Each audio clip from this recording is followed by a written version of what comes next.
അസ്സലാമു അലൈക്കും വറഹ്മത്തുള്ളാഹി വബറകാത്തു.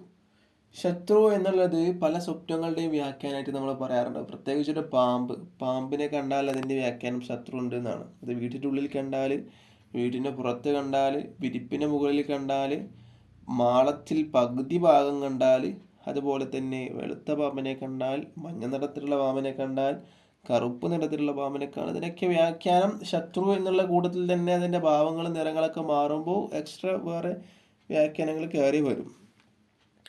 അപ്പോൾ ഇവിടെ പറയാൻ പോകുന്ന സ്വപ്നത്തിൻ്റെ വ്യാഖ്യാനം ശത്രു എന്നുള്ളത് തന്നെയാണ്. പക്ഷെ ഇത് മോശമായ ഒരു നീചനായ ഭാരമേറിയതായ ശത്രുദോഷം ഉണ്ട് എന്നുള്ളതാണ് പറയുന്നത്. അപ്പോൾ ഇത് ഏത് സ്വപ്നം കണ്ടാലാണ് ഇങ്ങനെ വ്യാഖ്യാനം വരുന്നത്? മോശമായ നീചനായ ഭാരമേറിയതായ ശത്രുദോഷം എന്നുള്ളത്. നമ്മൾ ഓരോ ജീവികളെയും സ്വപ്നം കണ്ടാൽ അതിനൊക്കെ വ്യാഖ്യാനങ്ങളുണ്ട് അല്ലേ? പാമ്പിനെ കണ്ടാൽ, പോത്തിനെ കണ്ടാൽ, എരുമനെ കണ്ടാൽ, മുയലിനെ കണ്ടാൽ, പൂച്ചയെ കണ്ടാൽ, പ്രാവിനെ കണക്കത്തിനും വ്യാഖ്യാനങ്ങളുണ്ട്. അപ്പോൾ വണ്ടുകളുടെ കൂട്ടത്തിലുള്ള ഒരു ജീവിയാണ് കരിവണ്ട്. ചില ആളുകളൊക്കെ അതിനെ കണ്ടിട്ടുണ്ടാവും, കൂടുതൽ പേരും കണ്ടിട്ടുണ്ടാവും. അതിനെ സ്വപ്നം കണ്ടാൽ വളരെ ഗുരുതരമായ വ്യാഖ്യാനമാണ്. പാമ്പിനേക്കാൾ ഗുരുതരമായ വ്യാഖ്യാനങ്ങളാണ് മഹാനായ വ്യാഖ്യാതാക്കളായ പണ്ഡിതന്മാർ പറഞ്ഞിട്ടുള്ളത്. മഹാനായ ഇബ്നു സിരീൻ എന്നവർ അവിടുത്തെ ഒരു കിതാബിൽ 232 പേജിൽ പറയുന്നുണ്ട്. എന്താണ് പറയുന്നത്?